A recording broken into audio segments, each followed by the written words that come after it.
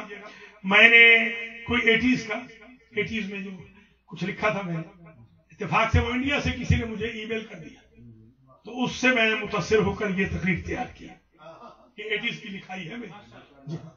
تو اس پر ایک میری کتاب بھی ہے، جلدی آئے گی انشاءاللہ، جنت البقیع پہ پوری کتاب لکھی 500 صفحے کی۔ اسی کتاب کے سمے پہلے 4-5 صفحے پڑھ رہا ہوں آپ کی خدمت، پہلے 4-5 صفحے یہ پڑھ رہا ہوں۔ تو جو 17ویں دلیل ہے وہ بڑی قیامت کی دلیل، وہ یہ ہے کہ اہل سنت نے لکھا کہ یہ جو حمودی نے بھی اسے لکھا، اور بھی بڑے دلائل، بڑی کتابیں لکھا کہ سیرت اور تاریخ کی کتابوں میں تواتر سے یہ لکھا گیا کہ جب حضرت نوح علیہ السلام کے ایک پڑپوتے تھے، ان کا نام تھا املاق، عین کے ساتھ اور قاف 2 نقطے والے، انہوں نے سب سے پہلے سرزمین یثرب پہ قدم رکھا، وہ آئے سب سے پہلے، اور انہوں نے بنائے یہاں پر لگائے درخت، کیونکہ یہاں ویرانہ تھا، درخت لگائے، جھنڈ لگائے۔ تو بقیع کہتے ہیں دراصل جھنڈ، جی ہاں، بقیع کا معنی ہوتا ہے جھنڈ۔ وہ ٹیلا، وہ اونچا سا ٹیلا، خود ٹیلا اسے کہتے ہیں، وہ اٹھی ہوئی جگہ، اسی کو قبہ کہتے ہیں عربی میں، وہ قبہ کہ جس پر درخت بھی زیادہ ہو اور ان کی جڑیں دور تک جائیں، اس کو کہتے ہیں بقیع۔ تو ابھی بھی آپ سمجھے نہیں کہ جسے اللہ نے ہی اونچا بنایا ہے،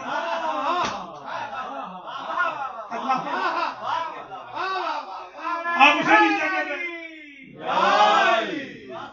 آج بھی دیکھ لیں، آپ کو سیڑھیاں اوپر چڑھ کے جانا پڑتا ہے، حضور کے روضے پہ سیڑھیاں چڑھتے ہیں، یہ تو حضور کے روضے سے بھی اونچا ہے، تو حضور نے منع نہ فرمایا کہ میری قبر نیچے ہوگی، ذرا غور کریں، حضور نے نہ کہا، حضور کی طبیعت خوش ہوئی تو کوئی بات نہیں، میری آل دفن ہو رہی ہے نا، تو چاہے میں نیچے ہوں نماز میں اور آل اوپر ہو، اللہ اکبر، اللہ دودھ توڑتے وقت میں نیچے رہوں علی اوپر رہے، فرق نہیں پڑتا۔ یہ ہو گئے 17 دلیل، 18ویں دلیل، بس میں اس سے آگے نہیں جاؤں گا، آج 18 ہی بیان کروں گا۔ 18ویں دلیل آج جو میں بقیع کی تعمیر ہونی چاہیے جو دے رہا ہوں، یہ بھی اہل سنت نے لکھا ہے، ہمارے یہاں بھی اہل سنت نے لکھا کہ جب الاٹمنٹ ہوئی نا، حضور جب آئے۔ اچھا ایک بات میں آپ سے پوچھنا چاہتا ہوں کہ بقیع اس جگہ کو کہتے ہیں جو اٹھی ہوئی ہو، یہ بقع سے، بقع سے بقیع، بقع اسے کہتے ہیں، بے شک ڈکشنری میں دیکھ لیں عربی میں، بقع وہ جگہ جو کبھی اونچی ہو کبھی نیچی ہو جائے، بقیع جو نیچی ہو ہی نہ سکے، تو تمہارے گرانے سے تھوڑی گرے گا، جسے اللہ اٹھائے اسے نفرت تھوڑی گرے گا۔ بقیع کہتے ہی اسے ہیں جو ہمیشہ اٹھی، ہمیشہ اٹھی جگہ کو بقیع کہتے ہیں۔ تو یہ بقیع ہوگی، اور اس میں تھے درخت، اور درختوں کی جڑیں، درختوں کی شاخیں ہوتی ہیں اور ان کی جڑیں ہوتی ہیں۔ تو گویا اس قبرستان میں بھی اصول بھی آئے ہیں، 4 امام، فروع بھی آئے ہیں، اصحاب و ازواج، شاخیں بھی آئی۔ اچھا، اب جب الاٹمنٹ ہونے لگی تو اس وقت حضور نے الاٹ کی یہ پوری جگہ حضرت عقیل علیہ السلام کو، جو حضرت علی کے بڑے بھائی جو وہاں دفن ہے، بلکہ لکھا ہوا ہے کہ دفن فاطمہ بنت اسد فی بیت عقیل، ہاں فاطمہ بنت اسد اپنے دیور عقیل کے گھر میں دفن ہوئی، اس لیے کہ بنی ہاشم نہیں چاہتے تھے کہ جنازہ اٹھتے وقت بھی ان کی بیویوں کے قد و کاٹ کی کسی کو خبر ہو۔ سمجھے یہ لکھا ہے تاریخ والوں نے۔ تو بی بی وہاں پر دفن ہوئی عقیل کے گھر میں۔ تو یہ بقیع سارا کا سارا گھر ہے عقیل کا۔ اب میں پوچھتا ہوں کہ اگر شاہ سعودی عرب کے گھر میں کوئی تقریب کرے تو وہ تو دہشت گرد ہے، علی کے بھائی کے گھر میں جو تقریب کر رہا ہے وہ امن پسند ہے۔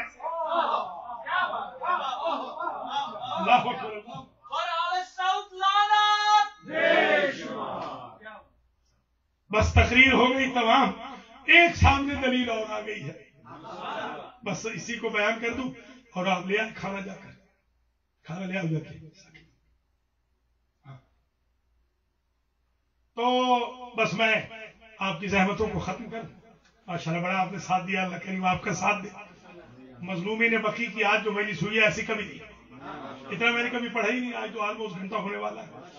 الحمدللہ رب العالمین، اللہ کریم آپ کو اس کا اجر دے گا۔ میں بقی کے صدقے میں آپ کے رزق میں اضافہ ہوگا، بیماریاں ختم ہوں گی، حادثات سے نجات ہوگی، مرحومین کی مغفرت ہوگی، اور آپ حضرات و خواتین انشاءاللہ خوش و خرم رہیں، اور جن کی اولاد نہیں اللہ انہیں اولاد دے گا۔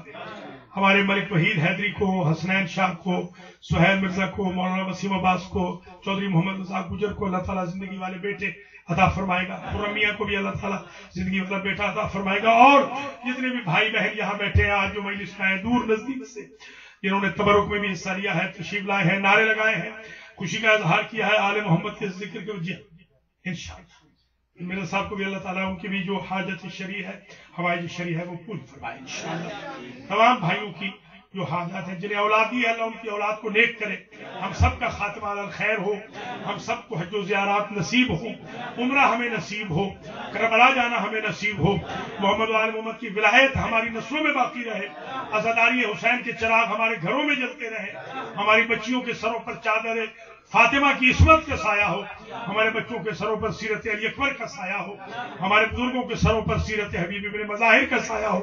القرآن سینٹر کو دن دوگنی رات چوگنی اللہ ترقی عطا فرمائے۔ جتنے سادات و مومنین مومنات آئے ہیں آج کوئی بھی یہاں سے خالی نہ جائے۔ آج کی مجلس بڑی عجیب منزل پہ پہنچ گئی ہے، 19ویں دلیل سن لیں اور میں آپ سے اجازت لوں۔ بسم اللہ کے حرف کتنے ہیں؟ 19۔ جہنم کے شعلے کتنے ہیں؟ 19۔ جہنم کے شعلے دفع دور ہو جائیں گے، اور بسم اللہ کے 19 کے 19 موکل ہماری مدد کریں۔ 19 میں ختم کر رہا ہوں۔ 19ویں اور آخری دلیل آج اس سال کی، اگلے سال اور 19 پڑے گی، زندگی ہے تو انشاءاللہ۔ آخری دلیل اس سال کی یہ ہے کہ یہ قبریں جو رسول کی ازواج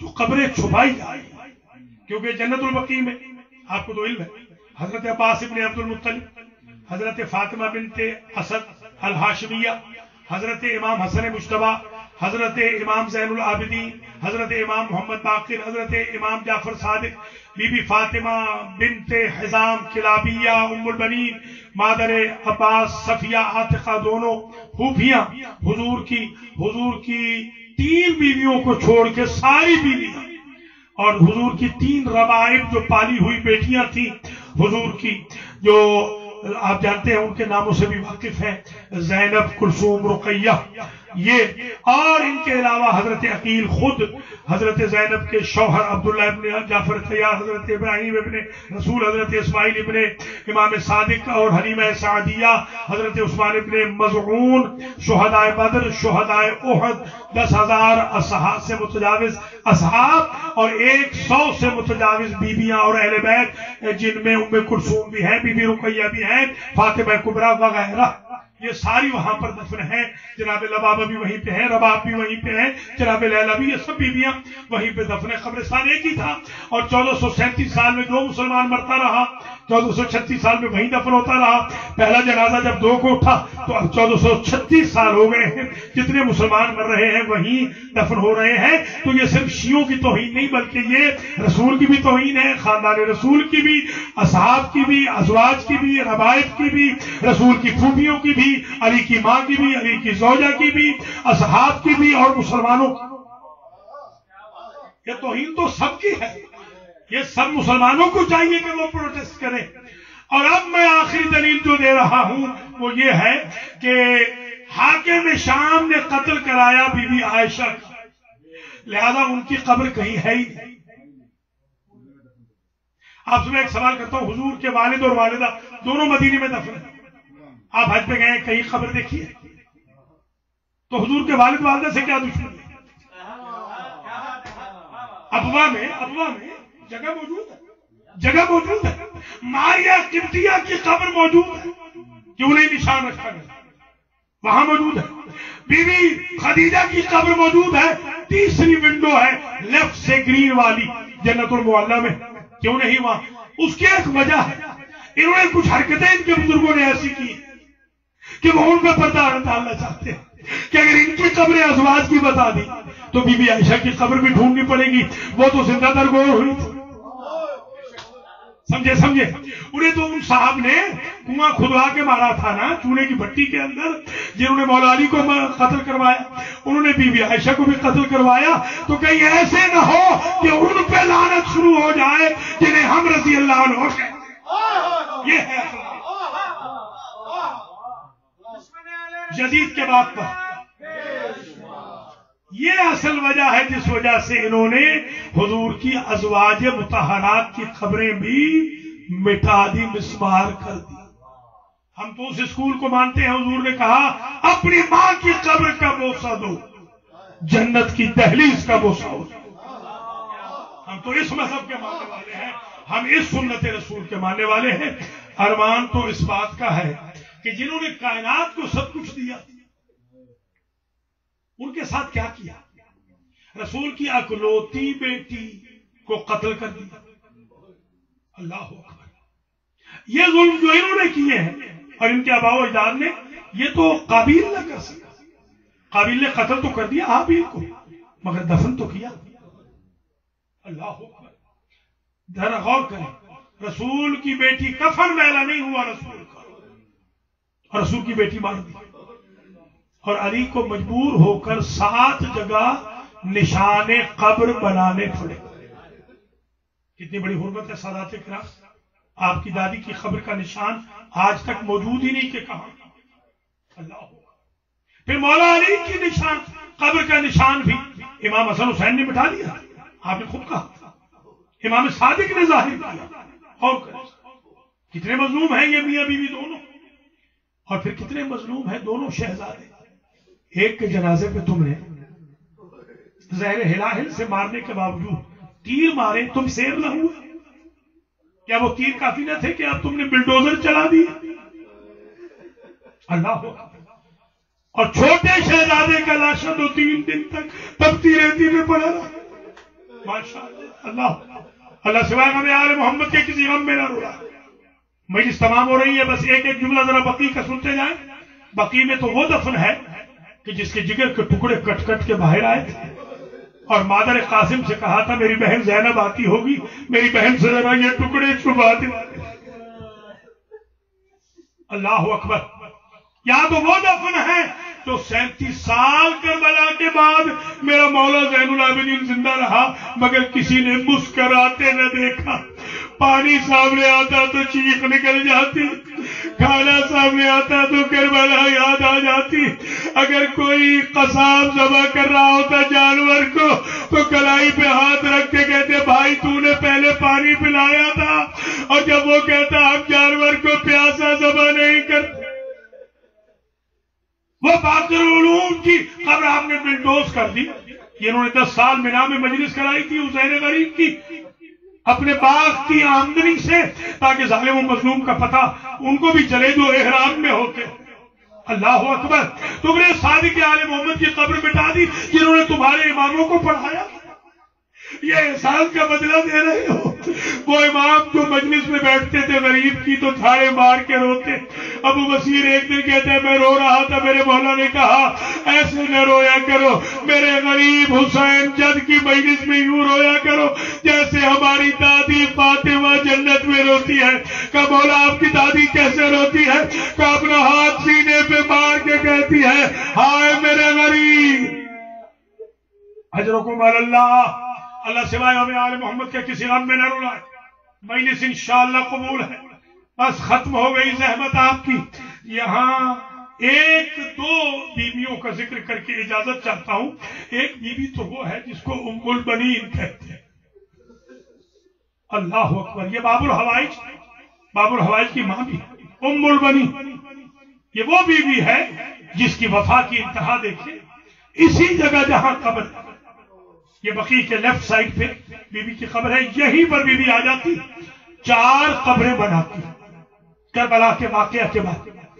ایک میں لکھتی یہ عباس کی قبر ہے، یہ جعفر کی قبر ہے، یہ عبداللہ کی قبر ہے، یہ عثمان کی قبر ہے، اور پھر چاروں کا نشان مٹا کے ایک بڑی سی قبر بناتی اور اس پہ لکھتی ھذا قبر الحسین، اور کہتی میرے بچوں تمہیں نہیں روؤں گی، اسے روؤں گی جس کی رونے والی ماں زندہ۔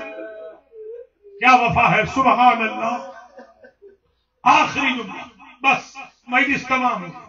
یہاں وہ بیویاں دفن ہیں جنہوں نے 72 جنازہ اپنی آنکھوں کے سامنے دیکھا۔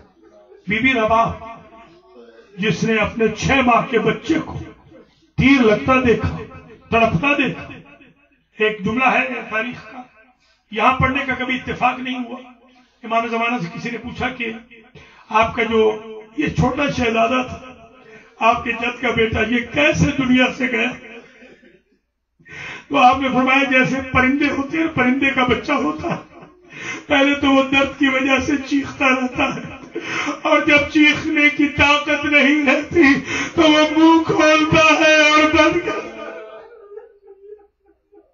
اجرکم الزہرا، یہاں تو وہ بی بی لیلا دفن ہے کہ جس نے اپنے بیٹے کی لاش پہ بیٹے کے سینے کے خون سے اپنا چلو بھر کے اپنے سر کو رنگین کیا تھا۔ میرے مولا حسین نے کندھے پہ ہاتھ رکھ کے کہا لیلا کیا کر رہی ہو؟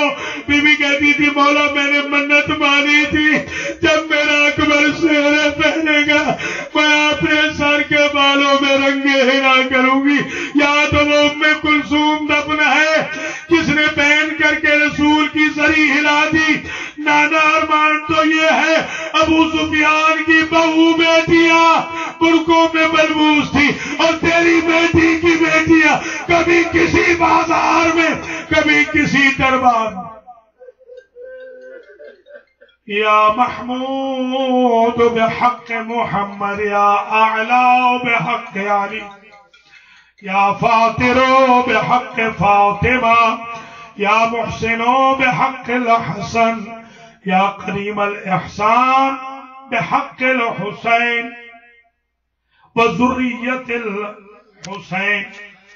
سیما امام زماننا ھذا ولا سیما مدفون بقی، اللہم تقبل منا ھذا العزاء وابعث ثواب هذا المجلس الى ارواح المنظورين سيما المتعلقين لهؤلاء الحاضرين والحاضرات، ولا سيما الى روح المرحومة المغفورة نور بی بی بنت حسین بخش، اللهم اغفر ذنوبهم وارحم على احوالهم واحشرهم مع النبي واهل بيته الطيبين، اللهم اجعلهم عندك في اعلى عليين واخلف على اهلهم في الغابرين وارحمهم برحمتك يا ارحم الراحمين، اللهم اجعلنا من مؤسسي البقيع والمعلى، اللهم اجعلنا من حجاج بيتك الحرام والزوار ذريح الحسين عليه السلام في الدنيا،